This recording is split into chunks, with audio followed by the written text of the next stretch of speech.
Tamara in the Netherlands, Tom and Maureen in Maine. And everybody, when you write in the chat, please be sure to do, oh, beautiful. Okay, there we go. Please be sure to do the blue drop down and choose panelists and attendees. That way everybody can see your comment. If above your comment it says panelists only, then only James and I can see your comment. Welcome Marta, welcome Erhard in Denmark, welcome Dawn in Denver. Beautiful. And everybody that's just coming in now, go ahead, share your name and location in the chat. So great to see all of our energy coming in from all around the globe. Sister Bless in London. Wonderful. Jackie in London. Amanda in the UK. Fantastic. Okay. Ellen in Seattle. Corinna in Zurich. Yay. Okay. Welcome, everybody. Well, let me introduce James to all of you, and then we will begin. So James Burford is a Sivananda Hatha Yoga and Ashtanga Yoga teacher, as well as a Pilates teacher, Ayurvedic massage therapist, and a Reiki master. He is currently co-director of the Yorkshire Centre for Wellbeing in the north of England, an award-winning well-being center. He primarily teaches yoga, Pilates, philosophy, and spiritual practices. Due to his interest in spirituality from a young age, James journeyed to South Asia on a spiritual pilgrimage in 2007. After 2 years of extensive travel, he settled to live in one of India's most ancient and holy cities, Varanasi. In 2012, after 3 years of intensive study, James completed his postgraduate degree in Indian philosophy and comparative religion at Banaras Hindu University. I hope I'm pronouncing these somewhat close. Very good. Perfect so far. Yeah, very good. Okay, great. His academic studies and personal sadhana has focused primarily on yoga, Vedanta, Ayurveda, and Tantric traditions, including extensive personal retreat and immersion into the esoteric teachings of Kashmir Shaivism and training with the Trika School of Tantra Yoga in Rishikesh.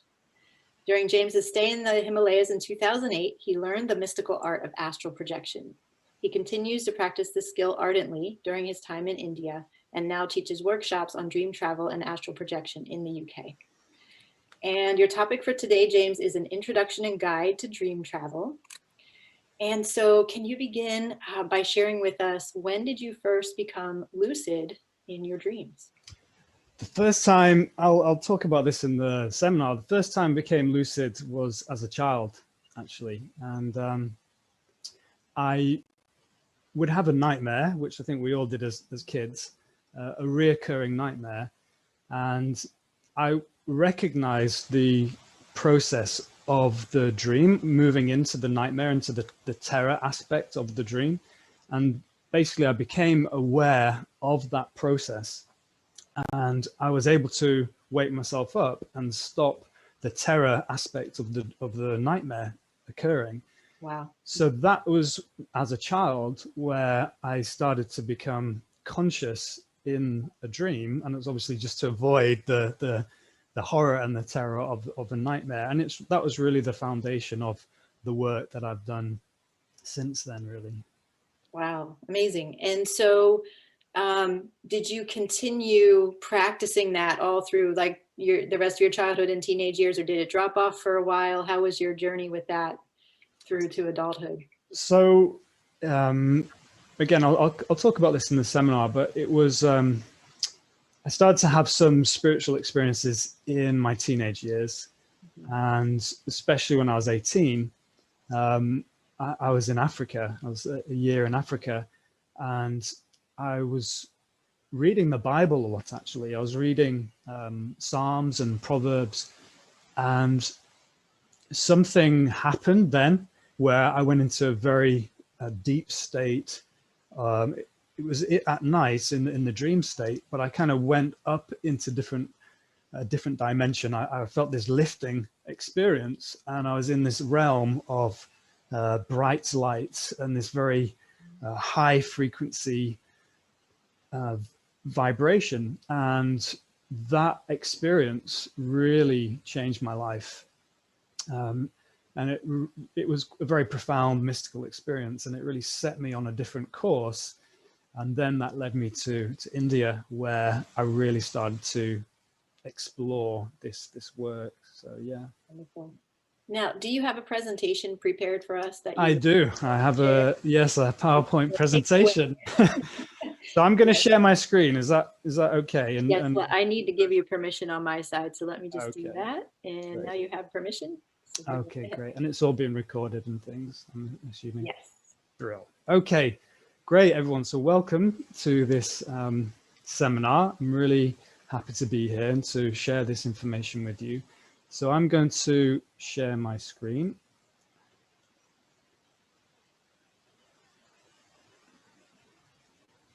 Okay, and I'll start the seminar, the slideshow.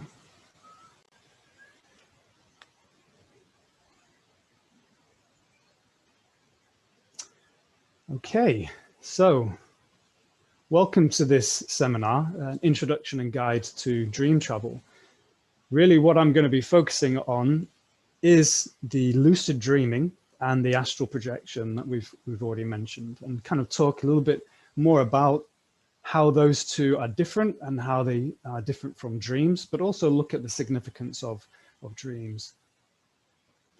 So early experiences, as I was just saying, as a child, I became lucid as a young child. And I used to have, as I mentioned, a nightmare, and it was actually of the Mona Lisa, which is a bit random, but Oh, interesting. obviously there'll be significance to that. Obviously, the symbology behind that. But as it's not that I used to have it all the time, but it was a reoccurring event, and I started to recognize the process, the structure of the nightmare, the build up before it got to the terror part. And I actually was able to wake myself. And I call this force wake. And I do this quite a lot now. If I'm getting into an uncomfortable situation, I will force wake. I will make myself wake up. And so I learned how to do that from being very young. And another very vivid memory is learning how to fly. So you have obviously the picture of the boy, and I would run as fast as I could, and I'd jump up into the air as high as I could, and I'd do the breaststroke arms. And I had to get enough velocity and jump high enough and work with my arms strong enough to actually take off, to lift off and to fly. And I remember literally practicing that like you would practice a normal skill if you're playing soccer or tennis. And that was a very common theme and thread throughout my childhood, remembering, learning how to fly. And I guess remembering, because it would have been a skill, obviously, from previous lives. And the image there, the top left of the lights, kind of represents what happened when I was in Africa. So I took a gap year after school and before university. And I was, as I mentioned, kind of reading the Bible, and I kind of entered into spirituality through Christianity. And I had a very profound mystical experience. It was in the early hours of the morning, and I was shot up into what I can describe as a realm of light, love, bliss, and it was beautiful, and frequency and vibration. It was just bliss. And a voice actually addressed me and spoke to me briefly, and I came to understand that was my higher self speaking to me. And from that experience in Africa at 18, my life went on a completely different tangent, where I'd already had some spiritual experiences prior to that, but that really was kind of mind-blowing, and that set me on a different tangent altogether. So I went to university and started to read some philosophy, and I studied biology and anthropology, but I really started to get into more philosophical and spiritual concepts, including Buddhist philosophy. And I just knew I had to go to India during my time in university. And so what I took after university, I just took a one-way ticket to India with some money saved, which I'd earned after university. And I ended up staying there in India for 5 years and a year in China. And I went through a very quite a transformational process, you could say. It was really incredible, and I was studying Indian philosophy and comparative religion at one of the top universities in India, Varanasi, which is the oldest inhabited city on the planet. Very holy, very sacred, very crazy place. But it was great it really was conducive to my own spiritual development. So I've got two pictures here. The first one is when I'd literally just arrived in India. I was just turned 24. And then the second picture is towards the end of my time. She was on my first yoga teacher training about 6 years later. So I went through a very sort of a real transformational process during that time. In my first year, I went to Rishikesh, which is recognized as the capital of yoga. And I started to have some strong spiritual experiences there, which was where it all started in India.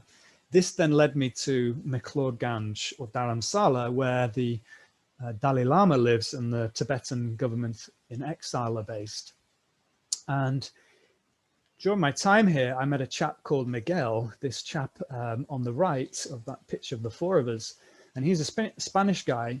And he was telling me about his experiences where he had an out-of-body experience, but he had no context. He had no spiritual foundation to understand this. And he went to see the doctor, and the doctors tried to essentially lock him up and say he was schizophrenic and get him on medication.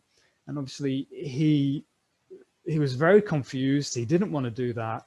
And he ended up speaking to his boss about what he'd been experiencing, and his boss actually was practicing astral projection, and he was able to guide and instruct and help Miguel and teach him how to work with this process.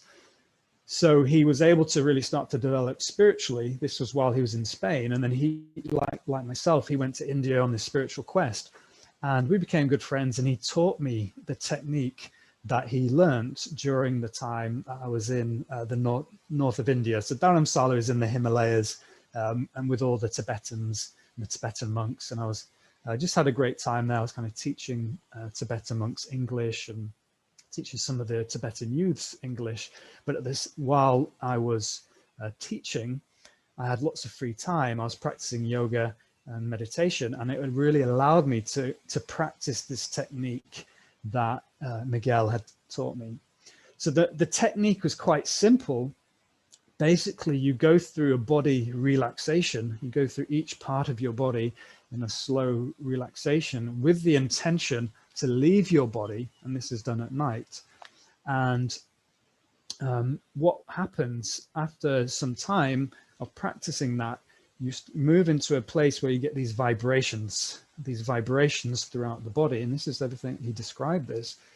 And when you get the vibrations, you basically can lift out of your physical body, and you literally separate from your physical body in your energy body. So I was practicing this for 3 months solid. And this was in the Himalayas, winter of 2007, early 2008. And as I was mentioning, wrote in my blog, the Dalai Lama was doing teachings in February of 2008. And I'd been practicing for 3 months, and I'd had some success, had some lucid dreams, but I hadn't had the full separation. And the Dalai Lama was teaching. He'd been teaching for a couple of days, and he took a day off. And he and his contingency of Tibetan monks, they gave a great blessing. They called it an empowerment. And I went to that, and it had mantra and some holy water and various things. And that night I had the first full astral projection, out of body experience. And it was mind-blowing. It was, I was so excited the next day. I went to see my Spanish friends, Miguel, and I was just jumping off the wall. I was just so happy, because it really was one of those memories that really stays with you, much like, I guess, having a child or getting married, that kind of significance. And so, yeah, and it was it was really, really mind-blowing experience. And I've got the image of the hand here, and that gives you a sense that one of the first things I did was when I separated, I looked at my hands. And this is an important part of learning about lucid dreaming, astral projection, is where you start to create an anchor. You start to create something that you can work with that can tell you if you're awake or if you're dreaming. And I'll just read the, I've actually kept a diary since that time, and a dream diary. And again, dream diaries are really important. And so I'm just going to read through the experience because I wrote it down. Okay, so first, my first full astral projection. So I became aware of my body at night and the positioning. My left leg was bent to the knee and my hands were on my hips. The next thing, the vibrations started. I remained calm and let them stabilize. And I thought that this is the body position for my astral projection. After about 3 minutes of the vibrations, I got up. I separated. The top half was no problem.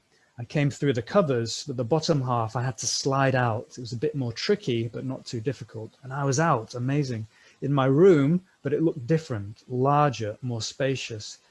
I think I could see through the curtains and the windows. I looked at my hands. They were dark, but luminous green, like static, with dots flying around. And I thought I want to explore my room. I looked out, looked at my sleeping self. I looked normal initially, and then I smiled. And I could feel myself getting very excited, the physical body getting excited. So I clapped my hands and told myself to calm down, and this worked. I examined the feeling of the astral body. How does it feel? And it's just like being a ghost, very light and empty. It felt great. I continued to explore the room. There were photos on the right side of the bed, a girl, tanned, sharp features, in a water park, possibly in Southeast Asia, loads of dolphins in the pictures with her out of water. I knew my time was limited with the astral projection, and the next thing I was back in my body. And then I put it was like peeling a sticker, that sense of separating, of peeling away. So from that time, that first full experience, I really started to practice regularly. I was practicing constantly whilst I was in India. And in China, and the first couple of years of coming back to the UK in 2012, 2013. And so really just had some very crazy, beautiful, wonderful adventures, just everything you can imagine, going to different planets, working with different beings, different deities, different saints, exploring around, just connecting with friends, connecting with deceased relatives. So many different, you can do anything there. The astral realm that you separate into, the fourth dimension, it is where non-embodied beings reside, where we get the ghostly realm, the ancestor realm, but there's such a large conglomerate of beings and energies which you can interact with. So we start to go into the dreaming process. First, just to understand that dream travel and working with dreams is global in the tribal societies. So I'm just giving some examples of different traditions and tribes that use the dreams and dream travel as part of their culture and their society and their way of life. So the Sonoy people of Malaysia are known as the dream people, and dream sharing is the pivot around which the rest of their community and their life revolves. So these people, they'll get together, they'll share their dreams in the morning, and they'll make very significant decisions for the community based on the information they got from the dreams. The Javara men in Ecuador acquire their arictum, a soul essential for success in hunting and warfare in dreams or visions. And so we have obviously the shamans who really work a lot with the dream world, vision world, especially in the Americas. So throughout the Mayan area, shamans who practice as healers and dream interpreters are selected for these roles by deities who meet them when they are while they are dream traveling. And among the Maya of Guatemala, shamans are also taught proper curing techniques and ritual procedures through dream revelation. And I don't know if, I'm sure many of you have heard of Carlos Castaneda, but he worked with the Toltecs of Mexico, and their whole spiritual practice was based around dream work. And there's a great book called The Art of Dreaming, which is really worth reading. It's phenomenal, by Carlos Castaneda. I'll mention that again later. Also, of course, you have traditions, the Judeo-Christian tradition, where, you know, there's a lot of mention of dreams in the Bible. Also in the East, in India, in the Hindu, Buddhist traditions, they work with dreams. So really it is ubiquitous, it's global practice in all these spiritual traditions. There's a famous Indian saint called Sri Aurobindo, this chap here, and he wrote a book called The Yoga of Sleep and Dreams. And he talks about two types of dreams. Okay, so I describe them as the pre-3 a.m. dream and the post-3 a.m. dreams. Whereas Sri Aurobindo talks about the normal dreams, which are pre-3 a.m. That's assuming you go to bed at around 10:30, and I'll talk about this a little bit more shortly. And then the dream experiences, which is normally after about 5 hours of sleep. So the dreams, the subconscious dreams, these are typically, you know, when we think about Jungian's dream analysis, when we think of dreams generally, they're very, very symbolic and very purely subjective. Often these are dreams where your subconscious is trying to understand the information that it's been receiving. So for example, or the emotions and the feelings of what's going on internally. So for example, you've been feeling anxious at work and you have a dream where you're being chased by a dinosaur or something like that. Okay, so the dinosaur symbolizes the threat that's perceived by the subconscious. And so you have dreams of that manner, of that ilk. Highly symbolic, purely subjective, which means it's not really you going outside. It doesn't have external reality. It's very much about you processing of what's going on internally. So when I dream in this way, I'll often dream of school friends, and all the different school friends represent a different part of my personality. Okay, so each person, I've learned these over the years, these different characters represent. One guy represents my intellect. He was very smart at school. He represents sort of the intellect, the mind. One guy who works in banking, it represents my relationship with money. There's one guy who was very strong and physically fit at school. That represents my relationship with my physical body, etc. Okay, so it's important to recognize that there are two types of dreams, generally speaking. These first symbolic dreams, and just a side note, you can also receive psychic information in this first 4 or 5 hours, this pre-3 a.m. dream. And that can come very clear and very vivid, where someone's thinking about you, there's emotion, or you're able to pick up on the energy of someone you're close to, like a relative. They may be upset, and you get that information, and that can come through very clearly. So that's what I've also experienced in that first 4.5 to 5 hours. Okay, now the second type of dream is what Sri Aurobindo calls the dream experience. And this is generally after we've had about 5 hours sleep. And this is when we all leave the body and we work into this astral realm, these other dimensions of reality that I've kind of described. And there you can have real experiences. You can have real interactions with other beings, and you can get real information. As we mentioned, the shamans, they use it for hunting, they use it for warfare, they'll use it for medicine, all these different things. And it's a vast landscape of possibility. And this is where we want to focus this time. And it's not, again, normally it's in the early hours of the morning. And I've just put here Brahma Murta. So in the Indian tradition, Brahma means the creator and Murta means the time. It's the time of God, essentially. It's the early hours of the morning between, roughly speaking, 3:30, 3 a.m. to 5:30, 6 a.m.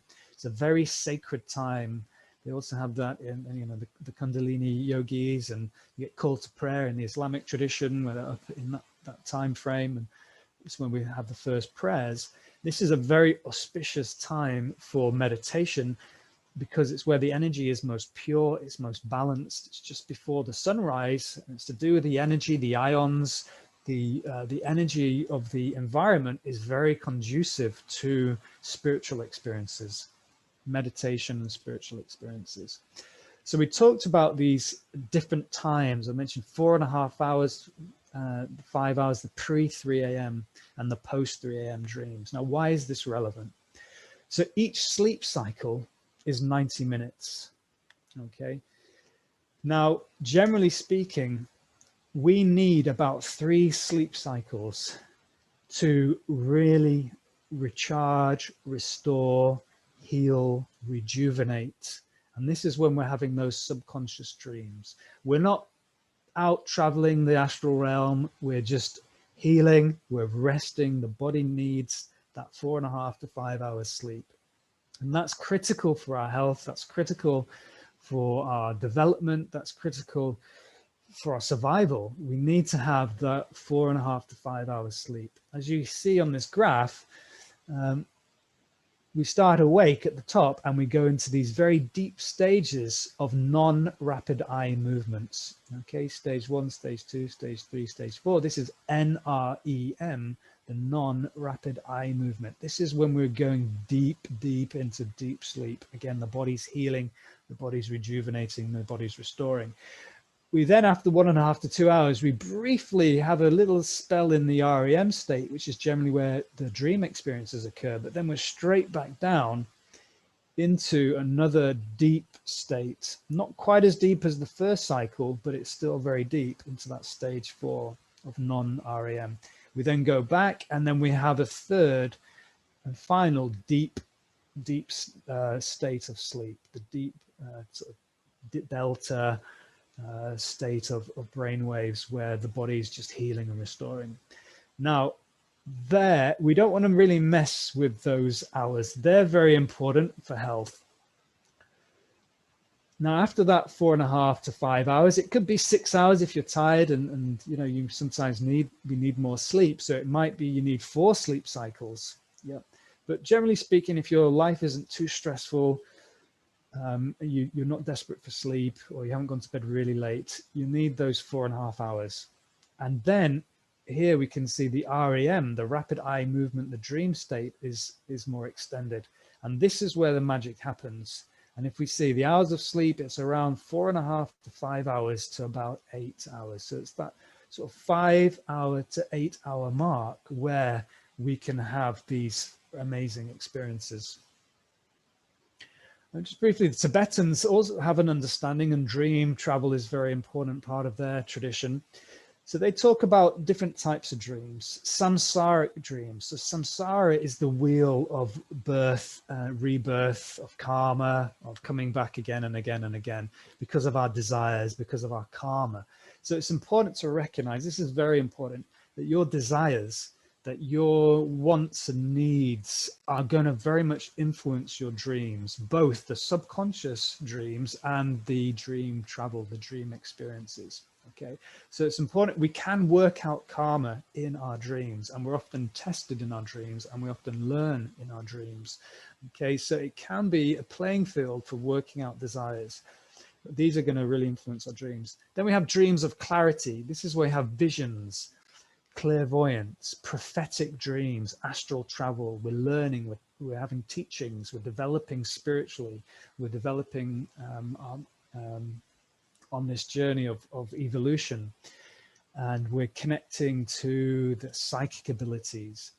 And then you have the clear light dreams. So these are the blissful non-dual states, similar to the state that I described when I was in Africa, where we are in the clear light of consciousness, where we are in the higher dimension characterized by light, love, frequency, bliss, and non-duality. There is just oneness. There is just an experience of unity.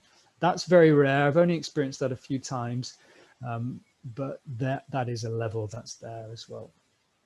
And also the Indians recognize we do go back to source in the deep state, in those first 4.5 hours, that we are literally going back to source. And therefore, it's essential that we get at least those 4.5, 5 hours of sleep just to function, to be healthy. So in the Indian tradition, we have a recognition of what are called koshas. They're sheaths or layers, bodies. Okay, so I'm just going to briefly talk about this. We have the physical body, the Annamaya kosha. We have the Pranamaya kosha, which is the energy or breath body. We have the Manomaya kosha, which is the emotional, mental body. We have the Vijnanamaya kosha, which is the wisdom body or knowledge body, the deeper, higher intellectual body. And then we have the Anandamaya kosha, the bliss body. And again, in the yogic and Indian tradition, philosophical traditions recognize that, of course, the soul is eternal, that when we die, we shed the physical body and we move off with those other 4 bodies and we explore different realms, and then we may come back for rebirth if we choose to, if we need to. The same idea is when we sleep. The astral body is recognized to be a combination of the Pranamaya kosha, the Manomaya kosha, and the Vijnanamaya kosha. These 3 bodies. So we are literally, we have a body, an astral body, which is separating from the physical body when we sleep. Okay, and here we have images of the Carillion photography, where science is beginning to recognize the energy that is created by the body. Okay, that we are energetic beings, and we have these different aspects to our physicality, to our being. So types of conscious dream experiences, what we're kind of talking about. So the 2 things we've mentioned, lucid dreaming and astral projection. Okay, so a lucid dream is when we become conscious while dreaming. Okay, we wake up in the dream. Like I was describing with the nightmare, I became conscious that I was in a dream, and I was able to take control of the dream. Now, from my experience, there are things you can do to make this happen, absolutely. But for me these days, this kind of just happens spontaneously. Astral projection is what we think of as an out-of-body experience. This is a lot more challenging to achieve. This takes a lot of practice. Lucid dreams can happen spontaneously. You may have experienced lucid dreams. Many of you may have experienced lucid dreams. Astral projection, it generally takes a bit of work and practice. It's more of a spiritual practice and a spiritual skill. This is where we consciously experience leaving the body, separating the body before we fall asleep. So we're lying in bed, the body falls asleep, but our mind is completely conscious and stays awake, which is quite difficult to achieve. And then we separate and we peel away from the physical body. Okay, so, you know, both are great, but what I'm gonna go into a little bit more depth about these 2 techniques. So methods for lucid dreaming. So how do we create a lucid dream? Well, as mentioned, when I started to practice the astral projection technique, then I found that I started to have more lucid dreams. Okay, so working with the similar techniques, they work hand in hand.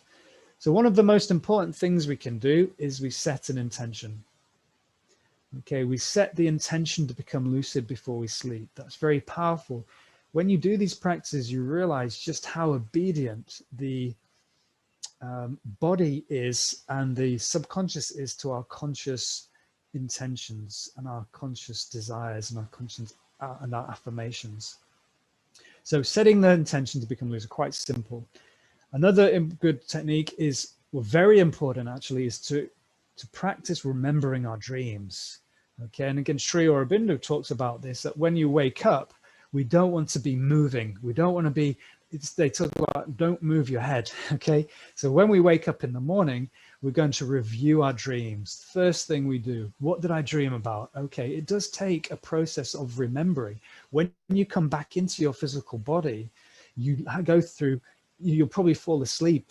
Okay, you'll be asleep and we forget. It's very easy to forget. Oh, I know I had a dream. I know something, it was amazing, but I just can't remember. That is a skill in itself, remembering dreams. Okay, so the best way to do that is when you first wake up in the morning, don't move. And just the very first thing is ask yourself, what did I dream about? What did I dream about? And another very effective way of doing that is to keep a dream diary. It's absolutely essential to keep a dream diary. I'd strongly, strongly, strongly recommend that you start, if you're not already keeping a journal, that you start straight away. And I've been keeping a diary since 2007 up until now. Got a stack of diaries, and it's so useful to have, not just for the dreams. I record my dreams every night and have been doing so again for, I can't believe now it's 15 years. It's crazy to think. But I also record what's been going on during the day as well. What have my experiences been like during the day? That's really beneficial to have that record of what you've been going through, especially on the spiritual journey. We're on the spiritual journey. We're starting to evolve. We're starting to grow. We're starting to heal trauma. We want to keep a record of what we're experiencing. And the beauty of keeping a dream journal is and a journal with your dreams in is being able to recapitulate, to go back 5 years, 10 years, a year. What was I going through that time? And you can learn a lot. So I really strongly recommend to keep a dream diary. And another thing we can do, as I mentioned, working with the hand, creating an anchor. So we want to create something that we can look at and refer to either when we're awake or when we're asleep. And we ask ourselves, am I dreaming? So if you look at your hand now, you'll see the physicality of it, the solidity of it. Yeah. And you know, therefore, okay, I'm awake, I'm in the 3D. But if you just keep doing that throughout the day, you get into a habit. It doesn't have to be loads, but just get into the habit of looking at your hand, asking, am I awake or am I asleep? And that habit will then translate into the dream, where you'll look at your hand, and then the hand will look more like this image at the top right. And you'll then recognize, yes, okay, I'm in a dream. Okay. And asking the question, am I dreaming? There are other techniques, looking at the watch, flicking the light switch, okay? But looking at the hands is the technique that I like to use the most. So methods for astral projection.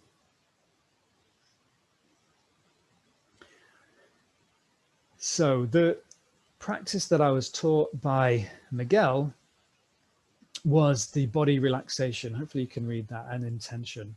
Quite simple. You set an intention, then go through the body, each body part one at a time. Start with the big toe. And I literally would do this, okay, especially in those first few years. My big toe is heavy, relaxed, sleepy, and numb. My second toe is heavy, relaxed, sleepy, and numb. My middle toes are heavy, relaxed. And I just went through the whole body like that. And it does take a bit of time. And the danger is that you fall asleep. Okay, so you've got to really, that's the first challenge, is to not fall asleep, because you're going to want to. You've got to keep reminding yourself to stay awake and setting the intention. I leave my body. I astral project. And that's really important. So that's how I first had my first astral projection experience, and that led to the vibrations. That then, once they settled, and they have to settle, then you can separate. Another technique is called the phantom wiggling, where you move your fingers without moving them. So you imagine that you're wiggling your fingers. This is while you're awake. You imagine you're wiggling your fingers, but you don't actually physically move them. And what that does, somehow it just seems to wake up the astral body. And I've described that is what happens, is the astral body has to somehow go online. It has to wake up. So what we're essentially doing in an astral projection is we're sending the physical body to sleep. We stay awake, and we're then almost transitioning into the astral body.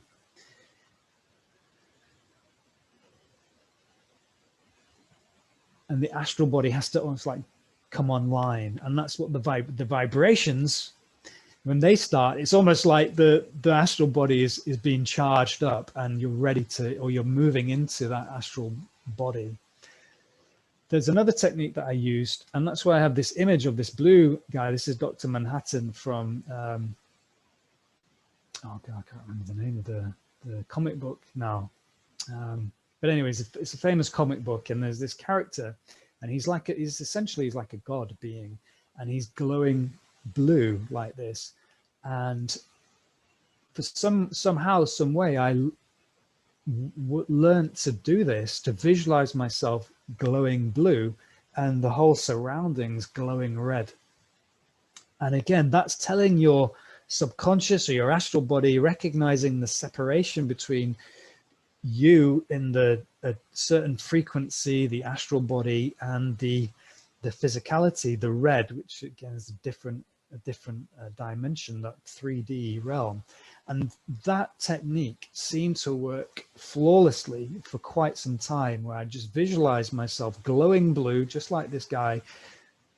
My whole surrounding, the bed, the walls, everything else was glowing red, and just seeing myself get up in this blue body. So there are 3 techniques, okay, and they can be used together. And now I use them all together, but equally you can use them individually. I think the body relaxation is very important. The way I understand that is that you are essentially charging your energy body with your awareness. As you bring your awareness through the physical body, you're giving it charge, you're giving it energy, and that is really important. Your physical, so your energy body, your astral body needs energy, it needs charge, okay? And we do this through, we can do breathing practices and bringing our awareness through the body, and that body scan, that body relaxation really helps to give the astral body the charge and the energy it needs to separate, okay? And when we get to the vibrations, okay, and that can take maybe 20, 30 minutes, 15 minutes, we get these vibrations. Now, when I was first told about these vibrations, I just thought they were just being like a nice little gentle, buzz in the body, but they're actually really quite strong.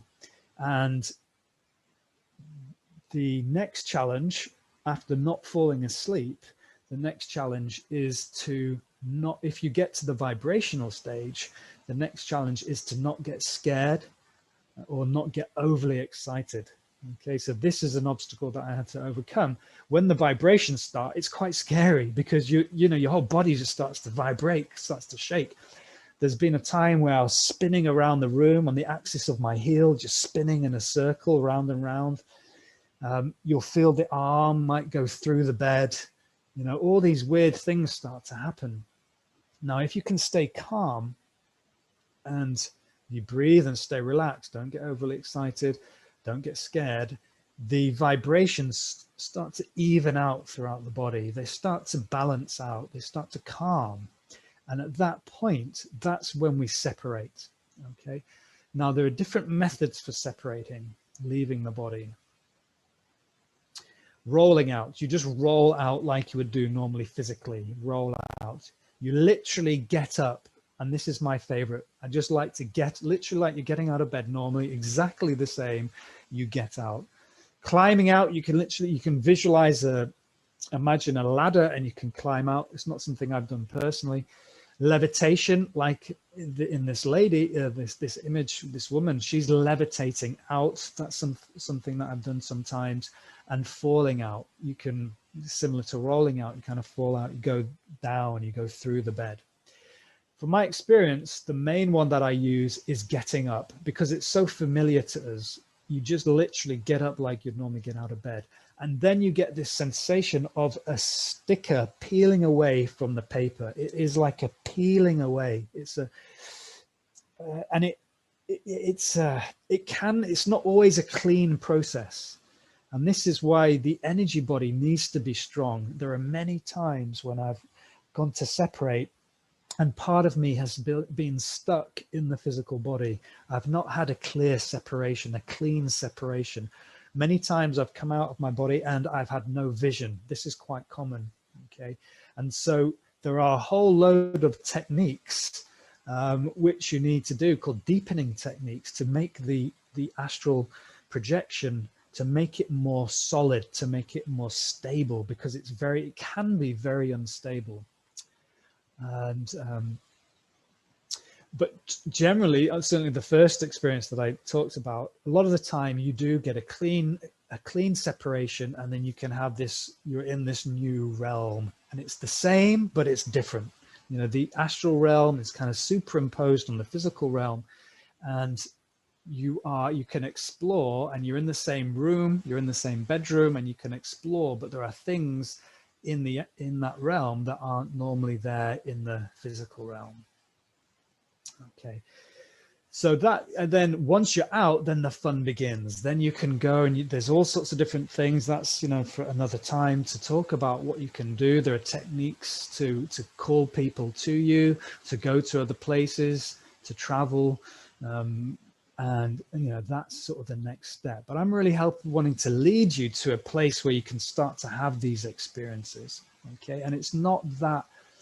It takes practice, and if you have a really busy life and you're not getting enough sleep and you're having a really heavy late evening meal, you're going to bed, you know, and you're only getting 4 or 5 hours sleep, you work 12 hours a day, 6 days a week, don't expect to have these experiences. There has to be a time in the day, there has to be space in the day where you can practice this. If you don't have a really crazy schedule, then you'll be able to do this. If you've got a very busy schedule, or you don't have as much sleep as you really need, you know, that good 8 hours, 7.5, 8 hours, then it's going to make this very difficult. Doesn't mean it can't happen, but it's going to make it more challenging.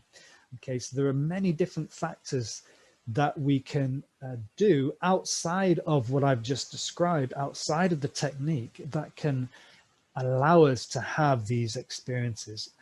Really, what we're doing here, we're bringing our awareness. I mean, spirituality is essentially self-awareness. Now, if our goal of meditation and spiritual practices is to become more aware, to have a greater degree of self-awareness throughout the day, why would we stop that when we sleep? Why should sleep just be lights out, forget it, you know, and then we wake up? What happens is when we really embrace the spiritual journey, this process in this journey of self-awareness, mindfulness, self-understanding, we start to bring that awareness into our dream state, into our dream realm. We remember our dreams on a nightly basis. We start to understand the symbology of the dreams, the lessons. I learned so much from my dreams, so much information, so much guidance. It's the #1 guidance system I have. I remember the dreams every night, and it really helps to navigate life because there's so much information there. And if you ask, and if you want it, and sometimes you don't even ask, it can just happen by grace. You know, there are energies and beings who will assist you and can help us, including your higher self, that's always trying to guide you to that sort of next level of growth. So if we embrace the spiritual path, the spiritual journey, we work with the spiritual practices, it's going to be very conducive to then starting to have these dream experiences. Again, there are lots of other things that I'm not going to go into, but physical health is important. Gut health is important, making sure we have a clean gut. If you don't remember your dreams, if you really struggle to remember your dreams, try all the things that I've described, but also look at detoxifying the body. Okay, the dream body resides in the gut. If we're very clogged up, if we're very kind of toxic gut in the gut, we're going to struggle to have these dream experiences. So have a colonic therapy, see a colonic therapist, do some cleanses, and it's going to help clean you out, and you're going to find that you're going to start to remember your dreams. So I'm just briefly talking about a process that we kind of talked about for astral projections or even for lucid dreams. Now, what I haven't really stressed is that all my experiences generally happen between that 3 a.m. to 6 a.m. time, okay? And we've kind of already touched on that and why that is. The first 5 hours of sleep are essential. We need those for healing and health and recovery. What would happen, I would actually practice the technique before I went to sleep. So let's say I went to sleep at 10:30. I would go through this process at 10:30 and I would fall asleep. And that's fine, no problem. But what started to happen when I started to do that was was I started to wake up around this 3:30, 4 a.m. time, just naturally. Now I've got a book for you, an ebook, and it goes through all these things, these techniques. I'll talk about this in a second. He talks about Michael Reduga. He talks about 6 hours. For me, it's not. It can be 4.5 hours, 3 sleep cycles, or 4 sleep cycles, 6 hours. So it doesn't. Don't be shocked if you're waking up and it's 4:30 or 5 and not 3:30. Okay, so it just really depends on various factors.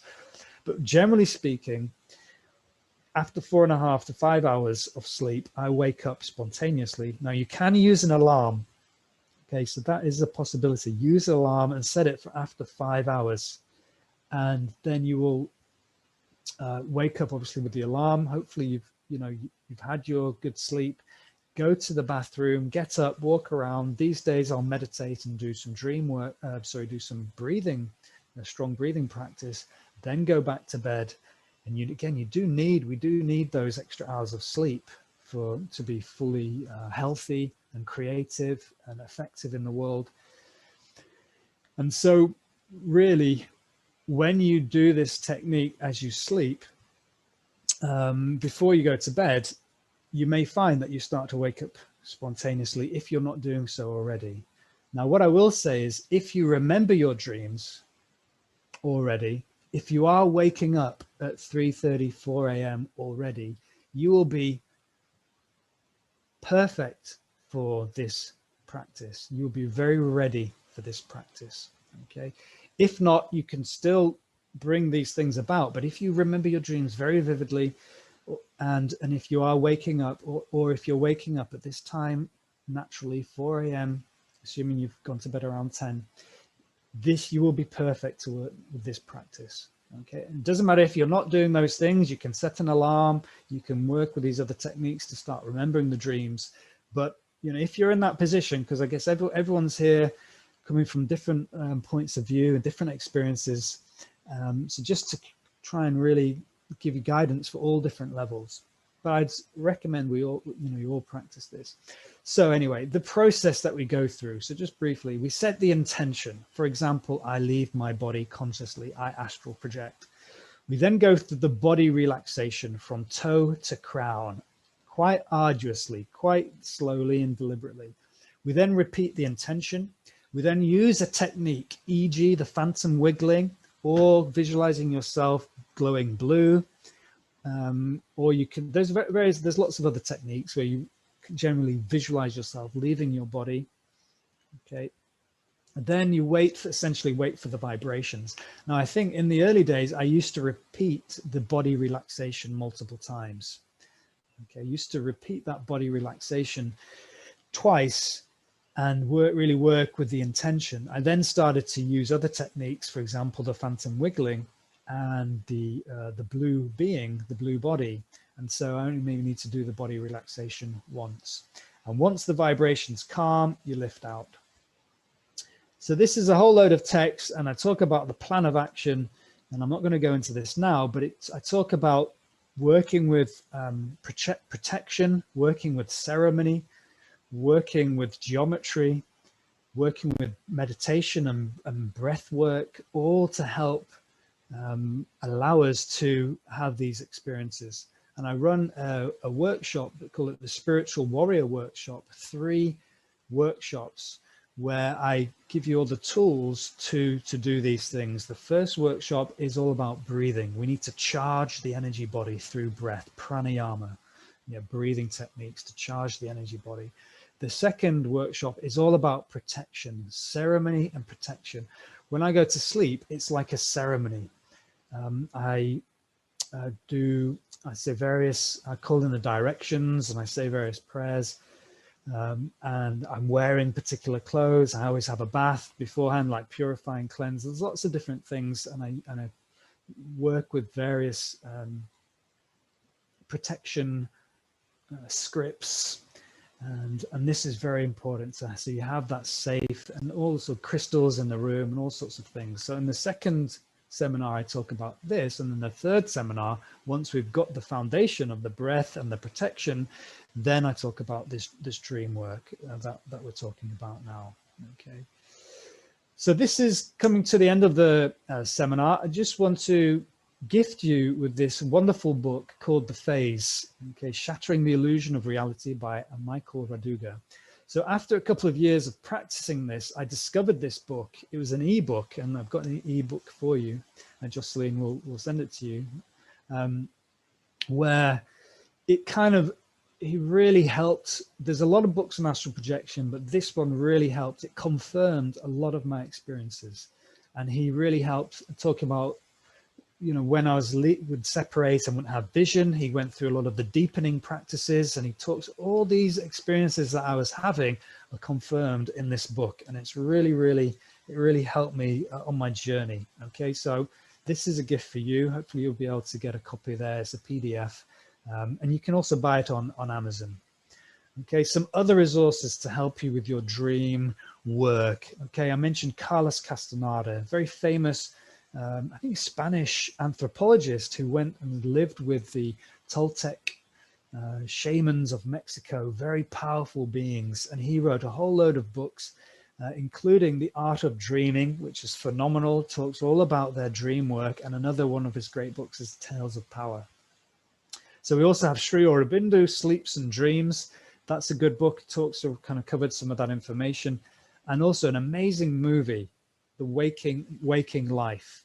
Okay, this is phenomenal. This is a movie where this guy, as you can see here, he's trapped in a lucid dream, and it talks a lot about the lucid dream process.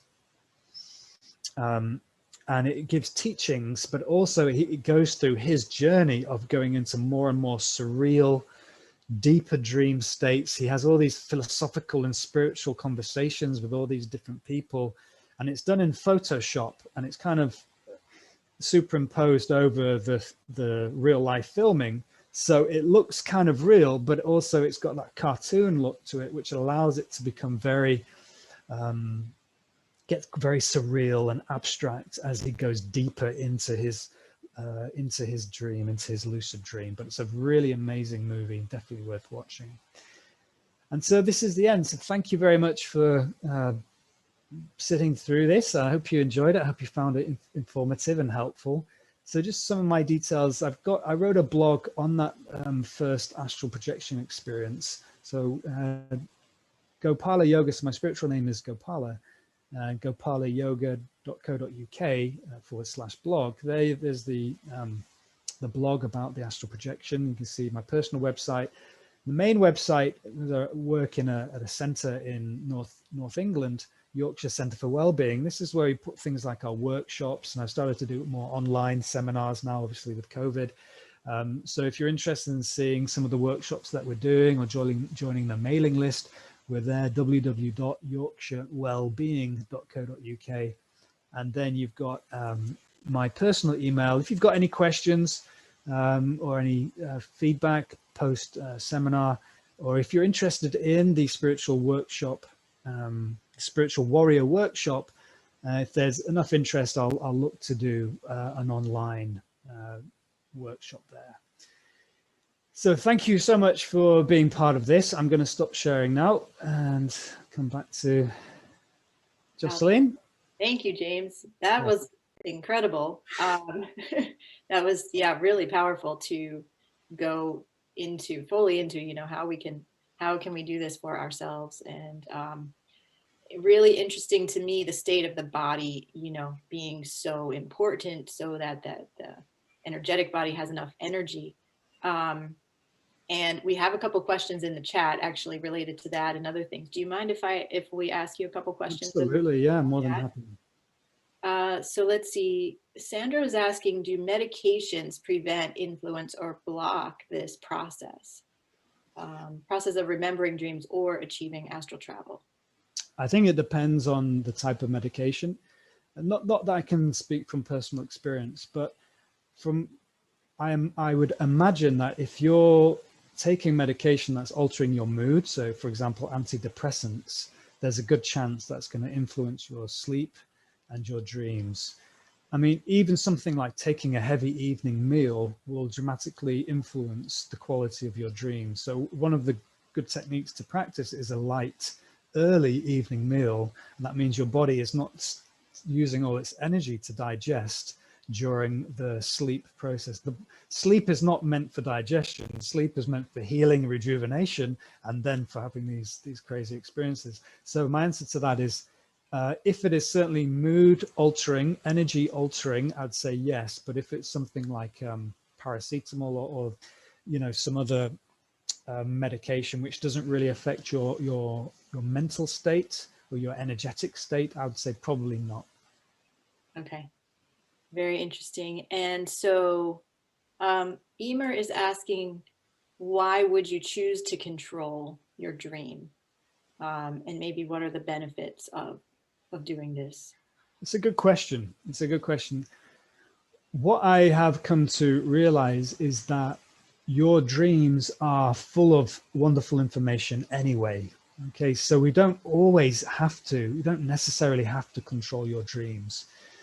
The dream world is full of wonderful wisdom and guidance. And a lot of the dreams that I have, that we all have, it won't necessarily be in a lucid dream.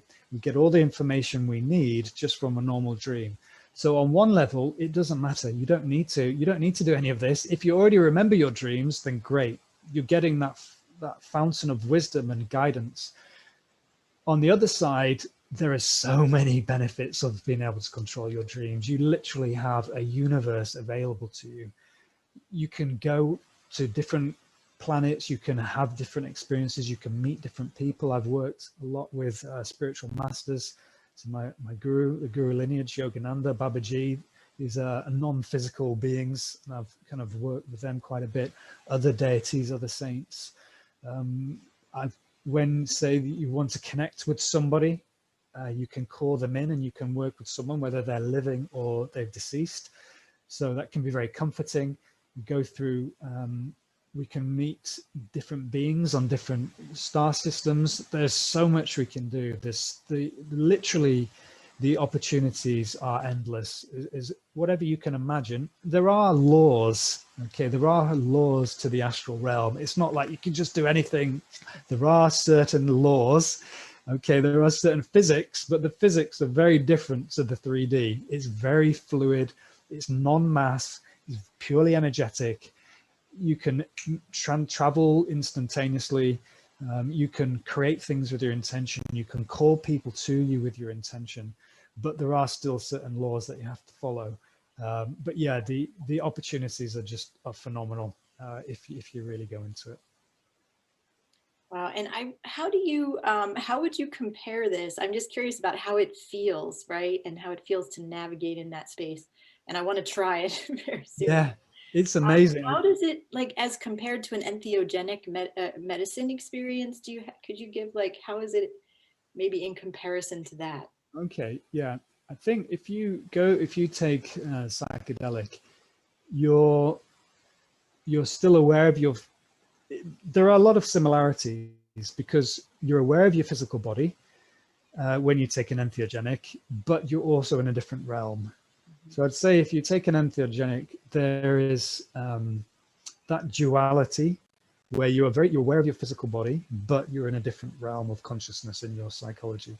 When you dream travel, you can be aware of your physical body, but that wouldn't necessarily be a very clean separation. Generally speaking, you don't think about your physical body. You're in your astral body. So on that first astral projection experience, one of the first things I did after I looked at my hands, I literally meditated, closed my eyes and asked, what does it feel like to be in my astral body? And it was like, it feels like I'm dead and it feels amazing. And at that point, all my fear of death just disappeared. To die is phenomenal. Like, to be in your astral body, you're completely massless, completely weightless. So all the challenges we have with the physical body, the density, the aches, the pains, the trauma that's in the physical body, we just drop. It's like we let it go and we're free. We free and we float, and we can, and it's a very liberating experience. So there are definitely similarities with psychedelic experiences, but at the same time, it's quite different. Okay, maybe you're more free of the body in this Yeah, case. completely free of the body. Yeah. Yeah, fascinating. Um, the 3 to 6 a.m. is also very interesting to me because I will often have experiences during that time of being like working with a big group of people, and we're traveling and we're working on a big project and we're accomplishing something, and that's all I can remember when I wake up. But I like the 3 to 6 a.m. gives me The a dreams. perspective on what's happening there. Yeah, in my dreams, we're all working Mm. on a project together, and we're all, so it makes me think maybe it's more real than I know. With all the work you're doing, all the amazing work you're doing, I wouldn't be surprised that, obviously you're working astrally. And the Yeah. thing is, we continue our lives in the astral realm. I remember when I was in China and I'd leave my body and I'd just see my neighbors. I was teaching English and there was a couple and they were just kind of like pottering around the flat. They were just doing the things they would normally do when they were awake. And so we do have a life. We have different personalities, we have different aspects of ourselves that have their own lives. So our astral being has its own personality, its own thing, it's doing its own thing, and it's often doing things like that, working with other people, planning, collaborating, going on crazy journeys, flying around and doing all sorts of things. So yeah, that sounds like it. That's probably what you're doing in the astral. Yes. Well, one more question for you, James. So, in this Aquarian Wisdom Festival, we're really looking at what are the new insights, what are the new ways of seeing and perceiving that can help us to build a bright new future, right? And so, what are your thoughts on how this can help us to, move toward that goal or that intention? So there's a teacher that I follow. He's called Andrew Bartzis, the Galactic Historian, and he's really phenomenal. He's got a great skill in that he can read anyone's Akashic records. He knows everything about you from when you first came into this universe. It's phenomenal what he can do.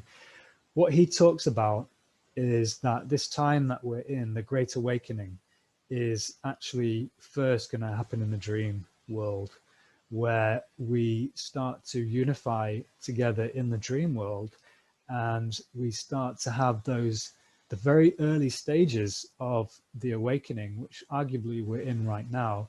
Is, you have those deja vus, and you think you've met someone and you can't, or spontaneous healings after having a dream. He talks about that the Great Awakening is first going to happen actually astrally in the dream world, where we're all going to kind of connect on that level, and then it's going to start to manifest on the physical realm. So I think there is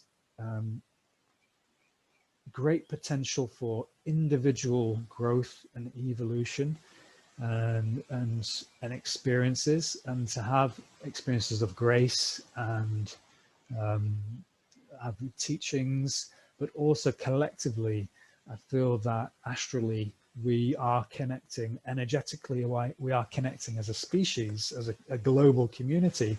We're connecting on levels that maybe we don't fully see or understand, but on an energetic level, because the astral realm is the realm of energy. It's feelings, emotions, thoughts. That is the substratum of the astral realm. So I believe that we are connecting as a global consciousness on an astral level.